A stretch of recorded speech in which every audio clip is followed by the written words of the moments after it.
I was just giving you a quick call. It looks like you reached out to sell a property. Is that right? You just talked to me a little bit earlier. I did just talk to you. I apologize. I went through the list again and accidentally called you again. But do you happen to have any other properties you're looking to sell now or any land? No. Still don't? All right. Well, you have a great day. All right. All right. Bye.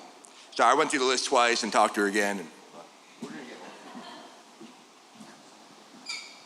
We got 2 down.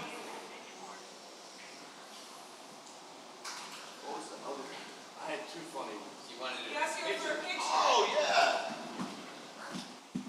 Dude said, hey, I just sold the house yesterday to somebody else. I said, oh, so you've already closed? And he said, no, I just signed a contract. And I asked who it was, and he said TRD Investments or something. I said, oh, okay, I don't know them. They probably suck. And he said, well, yeah, they probably do. So can you send me a picture? So if they don't close, I know who to call. And I was like, send a picture of my face, and he wanted a picture of my face. So that's why I took the selfie with you guys. Hi, is this Raul? Hey, Raul, this is Logue giving you a call. How are you doing today? Oh, pretty good now. Great, great. Hey, sir, the reason for the call, it looks like you reached out online to get an offer on your property. Is that right? Yes. Okay, awesome. Are you still looking to sell? Okay, awesome. And I'm sorry, for some reason it got cut off. I can't see it in my CRM. What is the address again on that one? It's 21107 Piedmont Ridge Lane. 21107. Texas. I'm sorry, what was the name of the street again? Piedmont. Can you spell that?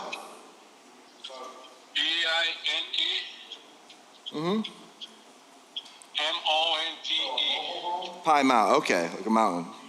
I'm sorry, and then what city was that in again? Katy, Texas. Over in Katy. All right, perfect. I have that here, I think. All right. So 2107 Pine Creek. Okay, and is this a three? Sorry, go ahead. It's 21107. 21107. Okay, I missed the one in there. All right, 21107.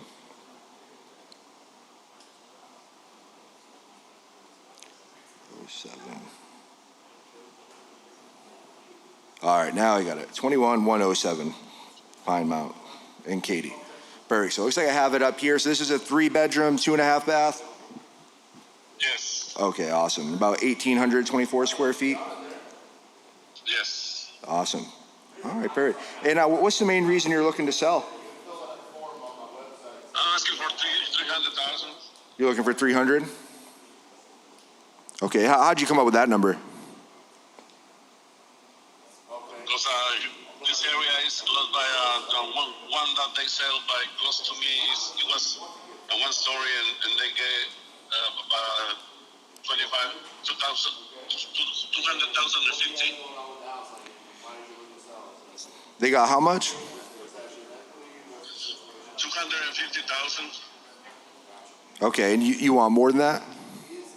Yes, sir, because I got more lot on the back. Yeah, I'm seeing another one that it looks like. So you're looking for full retail, is that right? Yeah. Yeah, that makes sense. Is there? Does this property need any work? Does it need to be fixed up? Just a little bit. No big deal. What's it need? It's just 15 years old, so it's gonna need just a little stuff. A little bit of everything. 15 years. Yeah. Yeah. All right. And you want full retail? Is this paid off? Do you still owe on this? Yes. Okay. How much do you owe? I own like 60,000. Like 60,000? Yeah. Okay. Yes. I don't really know. Maybe I'll get you full retail. If you don't mind me asking, why not just list it with a real estate agent?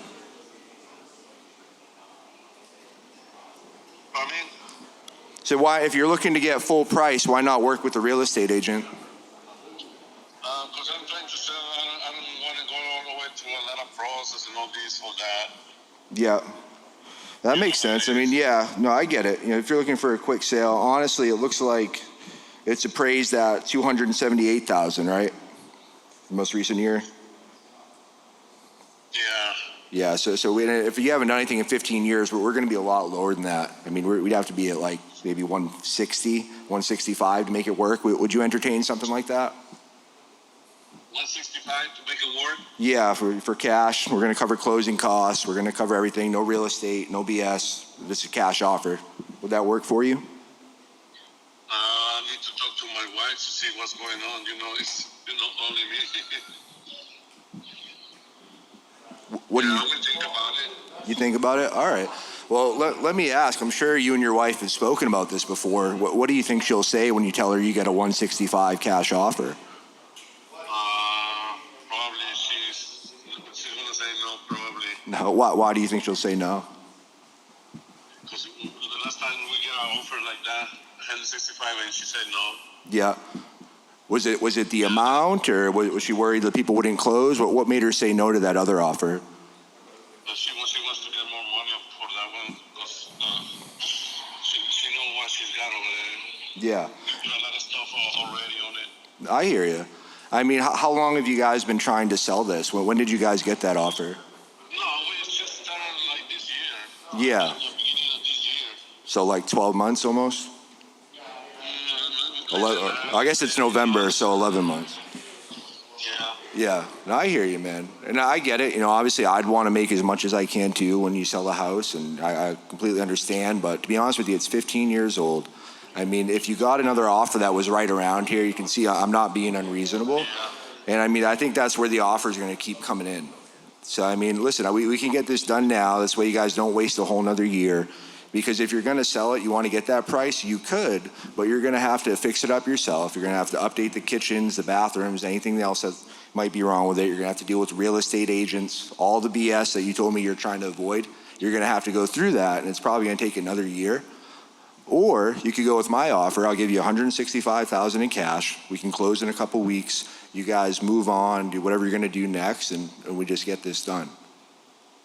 What do you think? So if we accept that, how are we going to get the money that you put them in the bank and we have to talk to somebody else? What's the process? That's a great question. So we use a title company. It's like a third party. We're going to get the contract signed. We're going to send it to them. We're going to put our earnest deposit with title. We're going to send all the monies to title. And then once we both sign with them, they're going to give you the money via check or wire or whatever works best for you. Are you familiar with how the title process works? Or title companies? Not really. They told me about it, but not really. I don't really know about it. Yeah, so it's an impartial third company. Like, they don't represent me, they don't represent you. They're a neutral party that just makes sure that our contracts are signed, that all the paperwork is right, and that you get the money, and then I send the money, and that they're just there to dot all the I's and cross all the T's, if you know what I mean. Yeah, that's how it's supposed to be, so everybody happy, Yeah, exactly. So let me do this. What's the best email address for you? I know there's one here, but I want to make sure. What's the best one? I'm going to send this over to you. That way you can see it in writing, and then we can get this signed, and you guys can just move on. That's good. My email is Ravenous. I'm going to spell it for you. Okay. R as a rabbit. Mm-hmm. A as an apple. B as a beetle. A as an apple. N as a Nancy. A as an apple. S as a safety. Mm-hmm. And then underscore 0713. 0713. 13 hotmail.com. Hotmail.com. What's the name of your company? Yep, so it's OMPI Holdings, LLC. OABI Holdings. Mm-hmm. And I'm gonna send this over to you right now, if you bear with me just one moment, and I'm gonna walk you right through it to make sure you get it. Sometimes the emails can be funny.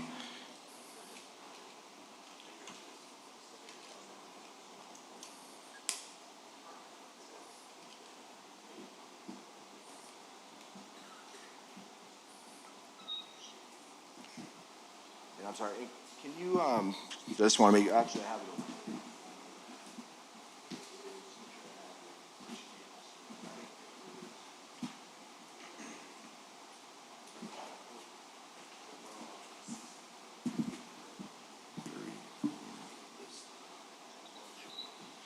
Sorry, sir. It's just make sure I have your last name. It's Raul, and then your last name is Moreno.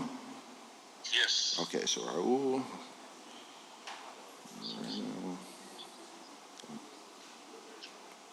Sorry, it's 1 second. I'm just typing it up right now.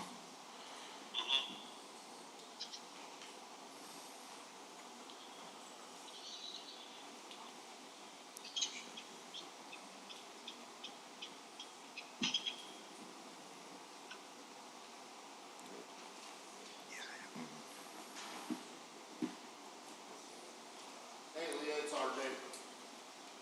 Just wanted to make sure you got that contract I sent over to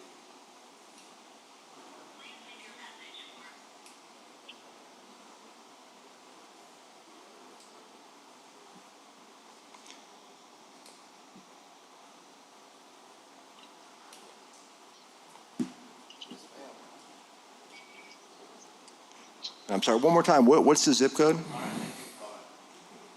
77449. Okay, perfect. 9.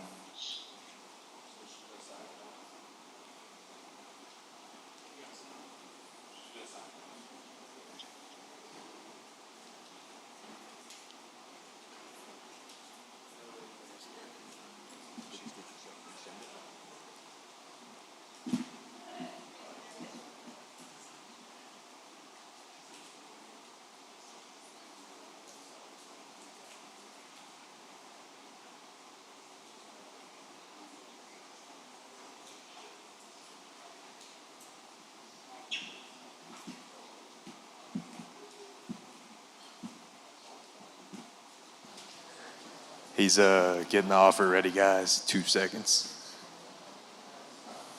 Pretty nifty.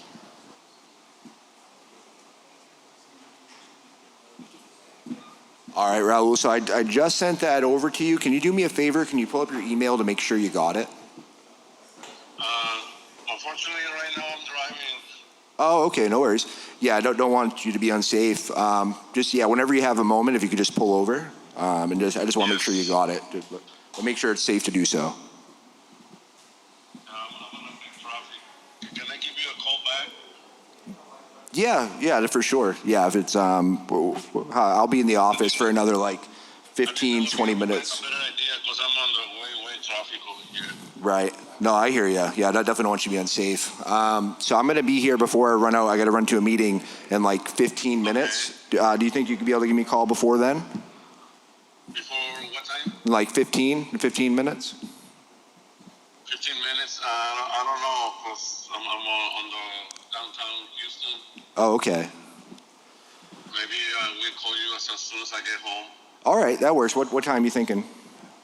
Maybe 1 more hour, 45 minutes. An hour and 45? Okay, perfect. Yeah, just give me a call. If I don't answer, just leave me a voicemail, but I'll try to keep an eye out because I should be back by then as well. All right. All right, I'll talk to you soon. Appreciate it. All right, thanks, Earl Bite. Yeah. Three deals. Good job, brother. I was cooking. Hell yeah.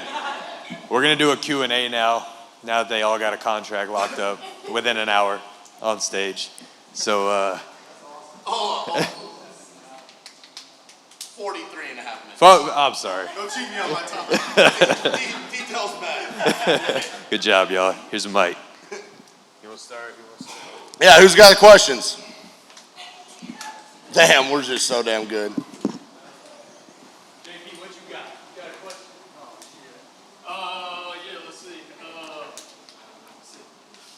When you know what? I do have a question. Why would you lock that up at 65? You were looking at it at 65. That's probably not a deal I would consider myself. Well, Walk me through your thought process on that. normally what I would do at this point when you ask that is punch it into my profit calculator and show you why. But listen, we're flying by the seat of our pants up here on stage, right? So I have a comp at 92,000, okay? Same square footage, same bed bath count. She said she put $25,000 in it, so it's already fixed up. She says the only thing that needs to be done is baseboards and a door, okay? So if you say 92,000 times 70%, you're at 64,400. I mean, this is Houston, Texas.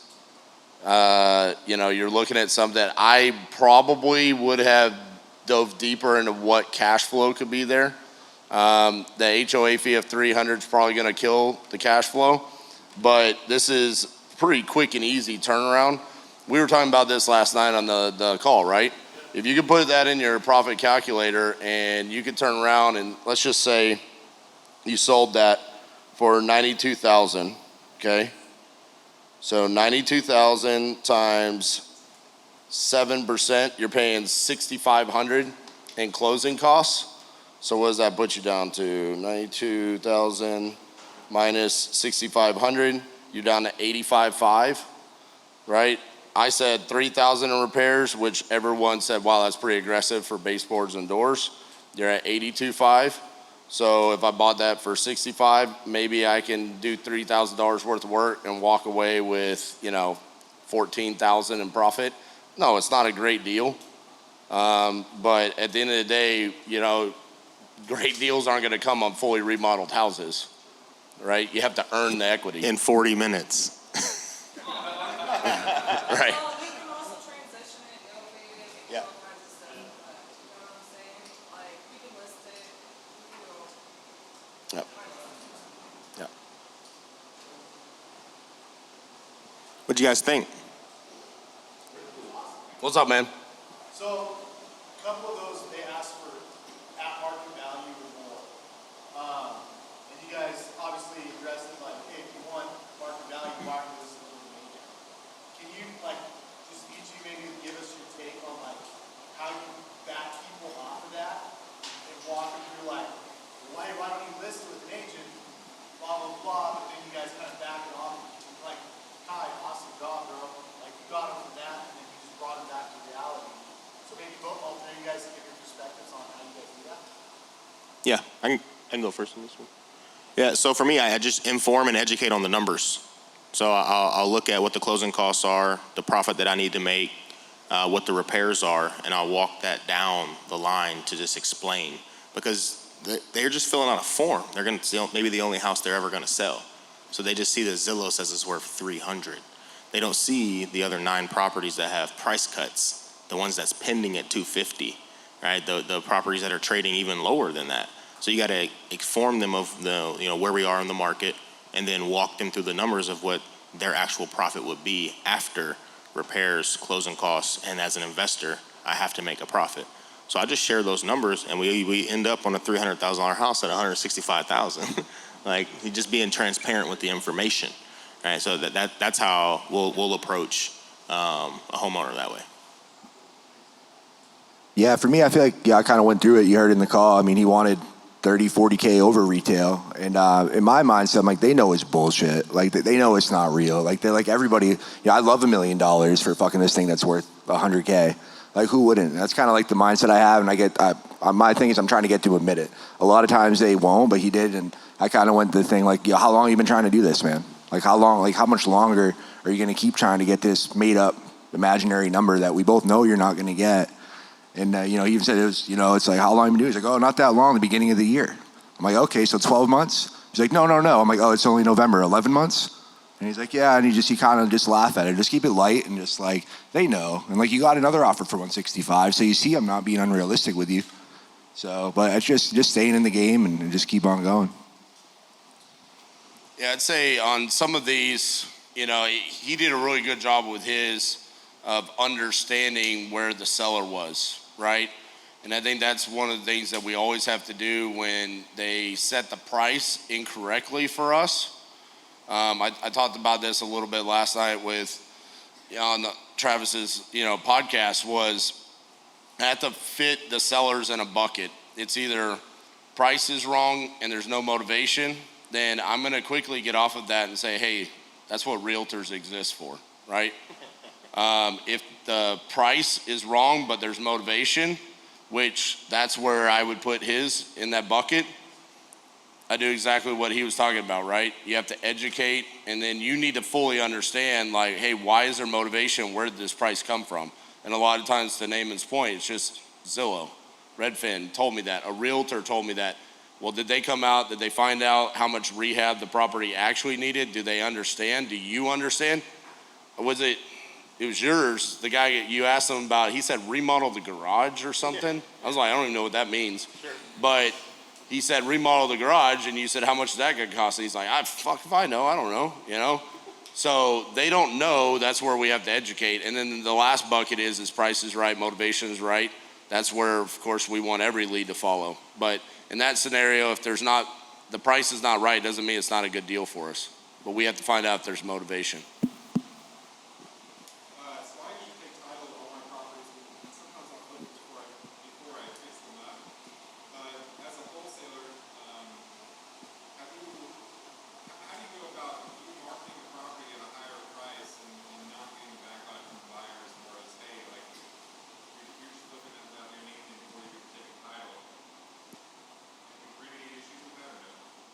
No.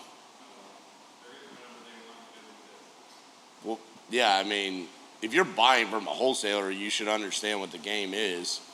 And if someone were to ask me that, I would just say, oh, the homeowner giving pushback because we're wholesaling? Why would that be a problem? We came to an agreement on price. I'm an investor. We were going to flip the house anyways. Why does it matter if it happens 2 weeks or 6 months from now? No, that's what I would say to him. Like verbatim. Word for word, write it down. Yeah, exactly the same thing for me. I mean, yeah, like literally we came to a price, whether I close or someone else does. I'm sure you're happy with that. If we close in the timeline that you want, you get the price that you want, you're going to be good, right? They're going to say right. Are you kind of saying if the price doesn't work?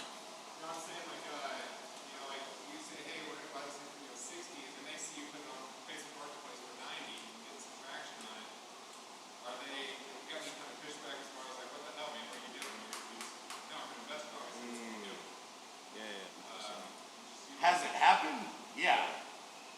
It's just a conversation though. Right. I mean, we came to a contract, we're legally bound to each other. Once you're in a contract and the contract's under title, they're pretty well tied to it, yeah. I mean, they could be shitty human beings, yes. Right. But, yes. I mean, I don't want to get into follow memos and all that, but there's things that can happen. Contractors, other investors, it helps you with your marketing, your business, and then you just move on to something else that's important. That's how I do it. And when you locked yours up at 80, and retail was like 100, so it's like 80%. Do you have a number that like you lock everything up at, and then also at 80%, you can deal with how you do this. Yeah, very good question. So the reason that is a deal is because of the cash flow, not because of the equity, right? So that property, $80,000 property, $1,200 rent, that works. Even I ran like an 8% DSCR loan on it. Cash flow's like $200. So that's a deal. That's normally not a deal, right? It's just in different areas. But the game's being played, like, so how I calculate a deal, the game's being played in like 2 areas right now. Off-market cash, on-market cash, and then like nice novations, right? Everybody's locking up all this junk in the middle and it's not selling. That's why like getting deep deals is super important. All right, that's that. I wish I could have gave you an example of that up here today. Just wasn't in the cards. But like that's where you want to play the game. Deep off-market deals. Right? And if you can't do it there, you got to do this other side where it's basically like you're just getting equity inside of a property that's in really good shape. So that's where I would suggest you to lock up deals right now. So again, the best way for me to do it is I'm a wholesaler. I don't buy houses right now. I'm in this game for life, wholesaling. That's what I like to do. So I'm gonna go find my buy box for my buyers, and I'm gonna ask them what do they want, 1% or 2%, and I lock the deals up accordingly. Like Jamie, that's your area, right? Where do you want that deal at? 2%. There you go. Right. So that way, when I go next time I go to Beaumont, I know who my buyer is. I'm going to get a 2% rural property. Right, but that's what I was going to say. Like, you're asking him like there's some uniform answer. There is not. Like, dude, we do it in all 50 states. And I mean, I thought the uniform answers of what we were doing here in Dallas-Fort Worth was going to work when we went to Detroit and Birmingham and St. Louis and we got our teeth kicked in. So there are all kinds of different answers for that. And even like, take Jade for an example. She does deals in San Antonio. San Antonio in and of itself has like 17 different buy boxes in that little city, right? It's like, no, 1% might work in this part of the city, but not in this part of the city, you know? So that's just kind of market knowledge that you have to understand. I'm not even nationwide, bro. I'm just state of Texas, and there's 240 something counties. So Yeah. it's like it differs. Okay. You made a deal and you said you were gonna do a walkthrough next week or the week after. So what happens if you do that walkthrough and it's not what she said it was? Like it wasn't done like she said it was. You can get out of that contract. You don't have to go forward. So yeah, our contracts have an inspection period inside of them for us to back out if it's not. So the way that our process works is the same as like offer pad and open door, right? We're gonna have a conversation. We're gonna ask you about the condition and the occupancy and the timeline. We're gonna make you an offer. We're gonna send a contract. We're gonna go under contract. Then we're gonna do our walkthrough. And then based off of that, we're gonna say, yes, we're good at that price, or no, this is the price we need it at. Do you accept, or would you like to terminate? You can renegotiate. Yes, yes. Specifically about the condition, right? Because it's sight unseen. So after you do all that legwork, like what is your ratio of how many you keep and how many you don't end up going through with the renegotiation factor? Well, I would say that's gonna also depend upon the closer, the way that you're analyzing deals, because there are times where analyzing a deal can be the problem, and it's not necessarily the condition. A lot of times as investors, we want to blame it on the seller lied to us. All sellers lie, but sometimes it's just you didn't analyze the deal correctly. During my last 50-day challenge, on my direct-to-seller contracts, out of the 125 contracts I sent, 65% of them closed, but my direct-to-seller was 70% that closed. But I would say on our team, that is a lower percentage. They're probably closer to 60%, but they're also 21-year-old kids that still are trying to figure out how to wake up in the morning. So. I mean, you're being a little harsh on our They're 21.